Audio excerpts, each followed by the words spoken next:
దేవుని నామమునకు మహిమ కలుగునుగాక. ప్రభునందు ప్రియమైన దేవుని బిడ్డలారా, అందరికీ ప్రభు అయిన యేసుక్రీస్తు నామములో శుభవందనాలు. దేవుని వాక్యము ధ్యానించుకుందాం. ధ్యానించుకునే ముందు చిన్న ప్రార్థన చేసుకుందాం. మహాపరిశుద్ధుడు, మహోన్నతుడు, మహాగణుడు అయిన పరలోకమందున్న మా తండ్రి, మీ ఘనమైన నామమునకు, శ్రేష్టమైన నామమునకు లెక్కింపలేని స్తుతులు స్తోత్రములు చెల్లించుకుంటున్నాం. ప్రభువా, గడిచిన దినమంతా కూడా మీ కృపలో మమ్మల్ని భద్రపరిచి మరి ఒక రోజు అనుగ్రహించినందుకు స్తుతులు స్తోత్రాలు చెల్లించుకుంటున్నాం. ఈ సమయంలో వాక్యము ధ్యానిస్తుండగా మాతో మీరు మాట్లాడి బలపరిచి ధైర్యపరచమని యేసుక్రీస్తు వారి నామమున ఈ ప్రార్థన అడిగి వేడుకొంచున్నాం తండ్రి, ఆమెన్. ప్రియులారా, ప్రతి దినం కూడా మనం దేవుని యందు భయభక్తులు కలిగి జీవించడం ద్వారా, భయభక్తులు కలిగినడు ద్వారా ఏ విధంగా మనం జీవిస్తామో, ఏ విధంగా మనము దేవునికి అంగీకారంగాను, దేవుడు సంతోషించే విధముగాను, అంతేకాదు దేవుడు మన జీవితంలో చేయబోయే కార్యాలు లేదా ఆశీర్వాదాల నిమిత్తము దేవుని యందు భయభక్తులు కలిగే వారి జీవితంలో ఏం జరుగుతుంది, ఇవన్నీ కూడా మనం ధ్యానించుకుంటూ వస్తున్నాం. ప్రతిదినము మొదటి రోజు దాచి ఉంచిన మేలు పొందుకుంటామని, రెండవ రోజు దేవుని దూత కావలి వారిని రక్షిస్తుందని, అలాగే నిన్నటి దినం కూడా మరొక వాక్య భాగం మనం ధ్యానించుకున్నాం. ఈ దినము మరొక వాక్య భాగం మనం ధ్యానించుకుందాం. దేవుని యందు భయభక్తులు కలిగి జీవించడం ద్వారా ఏం జరుగుతుందో మనం చూద్దాం ఒకసారి. సామెతల గ్రంథము 14వ అధ్యాయము 26వ వచనం చదువుకుందాం. సామెతల గ్రంథం 14:26. యెహోవా యందు భయభక్తులు కలిగి ఉండుట బహుధైర్యము పుట్టించును. వీళ్ళరా, ఒక వ్యక్తి దేవుని యందు భయము భక్తి కలిగి జీవించినప్పుడు బహుధైర్యాన్ని దేవుడు పుట్టిస్తాడు. అసలు ఆ ధైర్యానికి వ్యతిరేకమైనటువంటి భయము, వ్యతిరేక పదం ఏంటి? ధైర్యానికి వ్యతిరేక పదం భయం. ఈ భయం అనేది ఎలాగా ఆవిర్భవించబడింది లేదా ఎలా వచ్చిందో మనం జాగ్రత్త చూస్తే, ప్రారంభంలో ఆది కాండలో మనం చూస్తాము.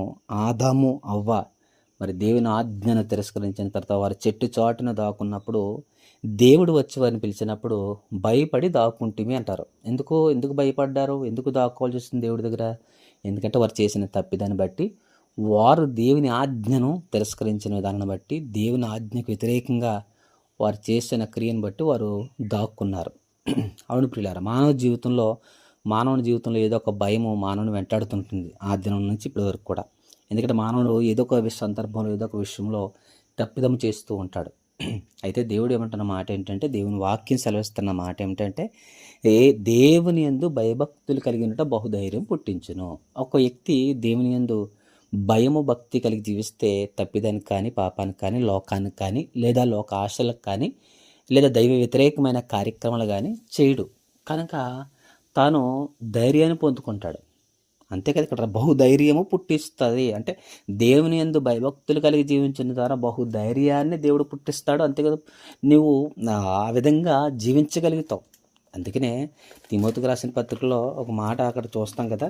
తిమోతికి రాసిన 2వ పత్రికలో 1వ అధ్యాయము 7వ వచనం చూస్తే, దేవుడు మనకు శక్తియు ప్రేమను ఇంద్రియ నిగ్రహము గల ఆత్మనే ఇచ్చను కానీ పిరికితనము గల ఆత్మను ఇయ్యలేదు. అంటే పిరికితన ఆత్మను మనకి ఇయ్యలేదు అంటాడు అక్కడ ఈ వాక్య భాగంలో. అవును, పిరికితనం కాదు, అంటే పిరికితనం లేదా భయపడటం కాదు పిల్లల. ధైర్యాన్ని దేవుడు పుట్టిస్తాడు. ధైర్యాన్ని ఇచ్చాడు, ధైర్యాన్ని ఇస్తాడు. ఎందుకో తెలుసా? నీవు దేవుని యందు భయభక్తులు కలిగి జీవించినప్పుడు, దేవుడు అంటే భయము భక్తి కలిగి జీవించినప్పుడు నీ జీవితంలో గొప్ప ధైర్యాన్ని పొందుకుంటావు, గొప్ప విడుదలను పొందుకుంటావు. అంతేకాదు, ఆ ధైర్యంగా నిలబడగలుగుతావు, ధైర్యంగా మరి ముందుకు సాగిపోతావు. వ్యక్తిగత జీవితంలో కానీ, కుటుంబంలో కానీ, లేదా ఉద్యోగం చేసే చోట కానీ, లేదా వ్యాపారంలో కానీ, చదువుకున్న చోట కానీ, లేదా సంఘంలో కానీ, సమాజంలో కానీ ధైర్యంగా ఉండగలుగుతావు, ధైర్యంగా ముందుకు సాగిపోతావు. కారణం ఏంటి? దేవుడు నీకు ఇచ్చిన ధైర్యం, దేవుని తోడు ఉందనే ధైర్యం, దేవుని కాపుదల నీకు ఉందనే ధైర్యం. కనుక అంటే ఏ విధమైన పరిస్థితులు ఎదురవుతాయి? ప్రతికూల పరిస్థితులు ఎదురవుతూ ఉంటాయి, అనేక కష్ట నష్ట బలహీనతలు ఎదురవుతూ ఉంటాయి. అయినప్పుడు కూడా గొప్ప ధైర్యాన్ని పురుస్తాడు దేవుడు. ఎందుకు? దేవుని తోడు నీకు ఉందని గొప్ప ధైర్యం నీకు ఉంటుంది ప్రియులారా, మనకు ఉంటుంది. కనుక ఒక వ్యక్తి దేవుని యందు భయము భక్తి కలిగి జీవించడం ద్వారా దేవుడు అంటున్నాడు ఇక్కడ, దేవుని వాక్యం సెలవుస్తున్న మాట ఏమిటంటే బహుధైర్యము పుట్టించును. కనుక ఈరోజు ఎందరైతే భయోందోళనతో బలహీనతో బాధపడుతున్నారో, సాధారణంగా చేసిన తప్పిదాన్ని బట్టి లేదా లేదా ఏదైతే దేవునికి ఆయాస్కరంగా జీవించారో అటువంటి విషయాలు సాధారణంగా భయం పుట్టుకొస్తూ ఉంటుంది. లేదా ఆ భయం అనేది ఎందుకు వస్తుందంటే సాధారణంగానే దేవునికి ఆయాస్కరంగా జీవించినప్పుడు మానవుని జీవితంలో భయం వస్తుంది. లేదా ఏదైనా అన్యాయానికి గురైనప్పుడు కూడా భయం వస్తూ ఉంటుంది. కానీ దేవుడు న్యాయవంతుడు ప్రియులారా.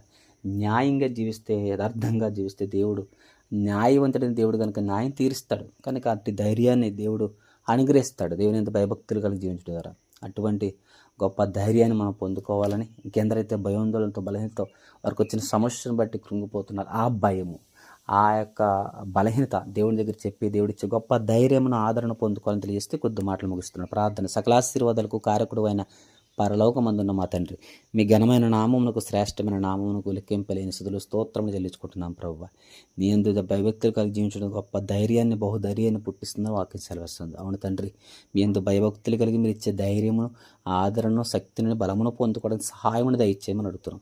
ఎందరైతే బలహీనంగా ఉన్న బలపరచండి, ఎందరైతే అనారోగ్యాలతో బాధపడుతున్న స్వస్థపరచండి, ఎందరైతే ఏ సమస్యలు గుండా వెళ్తున్నారో ఆ సమస్యల నుంచి విడుదలను గ్రహించమని, ఎవరైతే మమ్మల్ని ప్రార్థనలు దయచేయమని, సమస్త మహిమ ఘనత ప్రభావం మీకే అర్పిస్తూ యేసుక్రీస్తు వారి నామమున ఈ ప్రార్థన కొంచెం నామ తండ్రి. ఆమేన్.